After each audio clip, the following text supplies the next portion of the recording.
इस देश का प्रधानमंत्री एक कायर है। इस देश का प्रधानमंत्री डरपोक है, क्योंकि वो डरता है। वो डरता है आपसे, वो डरता है आपके वोट की ताकत से, वो डरता है आपके जज्बे से, वो डरता है क्योंकि वो जानता है कि जब जनता खड़ी हो जाती है तो बड़ों बड़ों की सिट्टी पिट्टी गुम हो जाती है। वो जनता खड़ी हो चुकी है। हर किसी को दर्द होता है कि नहीं होता है? भाइयों बहनों, यहाँ की बेटी हूं तो आप सबसे कुछ सवाल पूछूंगी और हक से आपका वोट मांगूंगी। ये चुनाव आम चुनाव नहीं है। ये चुनाव हर साल होने वाला वो चुनाव नहीं है, हर 5 साल पर जहां पर आप जाते हैं और वोट देकर चले आते हैं। ये चुनाव तय करेगा कि ये देश आपका रहेगा या नहीं रहेगा। ये चुनाव तय करेगा कि क्या ये देश संविधान से चलेगा या ये देश 1 या 2 लोगों की मर्जी से चलेगा।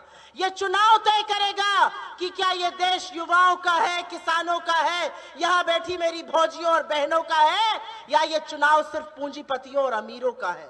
ये चुनाव निर्णायक है। ये चुनाव इस देश की दिशा और दशा तय करने जा रहा है।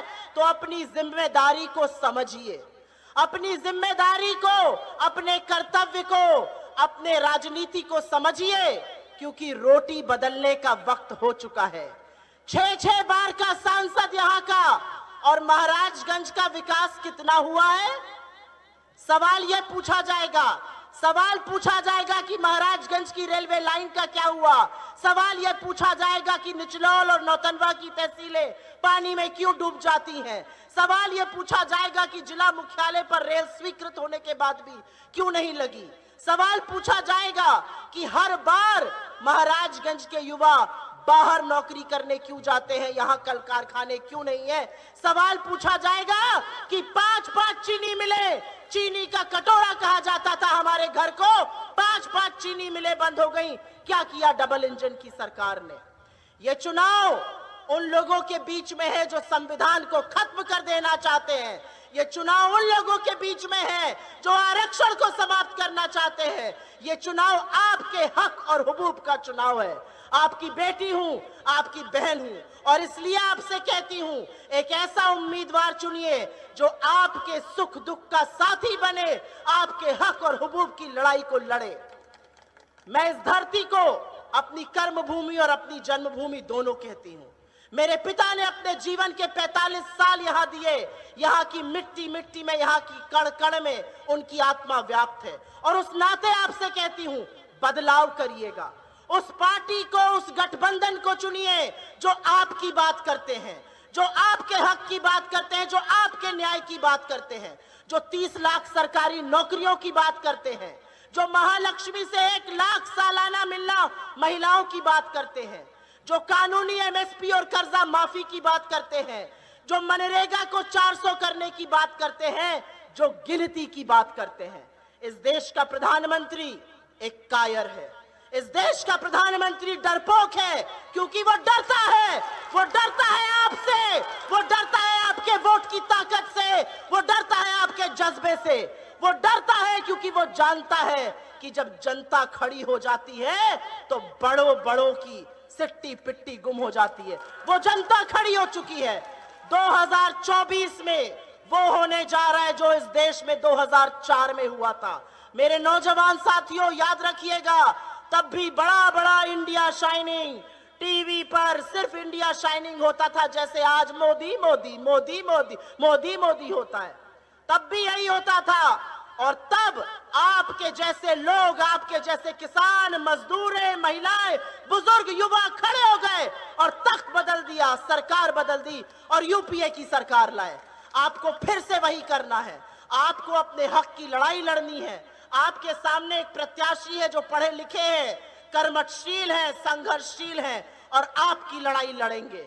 और अगर पंकज चौधरी नहीं तो वीरेंद्र चौधरी उनसे कई गुना बेहतर है, ज्यादा पढ़े लिखे हैं, विधायक है फरेंदा से, और विषम परिस्थितियों में विधायक बने हैं। मैं आपसे हाथ जोड़कर और हक से आपका वोट मांगती हूं, और मैं आपको आपकी ताकत एक बार फिर से याद दिलाऊंगी। यहां पर जितने मेरे नौजवान साथी हैं, याद रखिएगा, तलवारों की धारों पर इतिहास हमेशा बनता है। जिस ओर जवानी मुड़ती है उस ओर जमाना मुड़ता है। खड़े हो जाइए मल्लिकार्जुन खड़गे जी के साथ, एक वो व्यक्ति जिनका 50 साल से ज्यादा तो निर्वाचित सदस्य होने का एक्सपीरियंस है। खड़े हो जाइए राहुल गांधी के साथ, एक वो आदमी, एक वो शख्स जो कन्याकुमारी से कश्मीर पैदल नाप देता है कि यह देश जुड़ा रहे। खड़े हो जाइए उन लोगों के साथ जो समाजवाद को जीवित रखने के लिए आज भी जद्दोजहद कर रहे हैं, लड़ाई लड़ रहे हैं। खड़े हो जाइए अखिलेश यादव जी के साथ। यह लड़ाई निर्णायक है। इस लड़ाई को हम सबको अपनी लड़ाई बन के लड़ना पड़ेगा।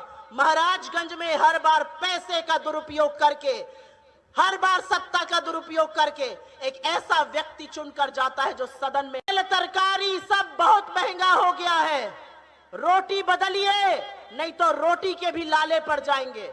मैं जानती हूं आप लोग रात को एक रोटी कम खा के बाबू को पढ़ाती हैं कि बाबू कुछ बन जाए। बाबू जाते हैं, पर्चा लीक हो जाता है, बाबू के लिए रोजगार नहीं है। उस पार्टी को, उस गठबंधन को वोट दीजिए जो 30 लाख सरकारी नौकरी देगा, जो सालाना 1 लाख का स्टाइपेंड देगा, आपके दूध का कर्ज अदा करेगा। मैं हाथ जोड़ के, आप सब ने मेरी बात सुनी, उसके लिए बहुत बहुत धन्यवाद। हमारे बीच में हमारे अध्यक्ष जी हैं, वो अध्यक्ष जी जो हमेशा हर बार नरेंद्र मोदी के झूठों की बोलती बंद कर देते हैं, जिन्होंने नरेंद्र मोदी को झूठों का सरदार ऐसे ही नहीं कहा। मैं चाहती हूं आप उनकी बात सुनिए, इस बार मन बनाइए, बड़ा परिवर्तन करिए और परिवर्तन होके रहेगा। आपका जज्बा, आपका जुनून, आपकी तालियों की गड़गड़ाहट ये बना रही है कि मन आप बना चुके हैं। बस अब 1 जून को जाइएगा और भाजपा को शून्य करके आइएगा। आप सब ने मेरी बात सुनी, उसके लिए बहुत बहुत धन्यवाद। और वीरेंद्र जी के लिए एक लाइन कहकर जा रही हूं, साहस पर एक लाइन कहूंगी आपसे, क्योंकि साहस से ज्यादा मजबूत दूसरी कोई चीज नहीं है। मेरे भाई को जिताइएगा यहां से और याद रखिएगा कि वो साहसी बनकर, वो वीर बनके आपकी लड़ाई लड़ेंगे। वो उस लड़ाई को लड़ेंगे जो वीर लड़ सकते हैं, जो कायरों के बस की बात नहीं है। याद रखिएगा इस बात को। बहुत बहुत धन्यवाद, आपने मेरी बात सुनी। एक बार जोर से मेरे साथ बोलिए, जय हिंद, जय हिंद। बहुत बहुत धन्यवाद।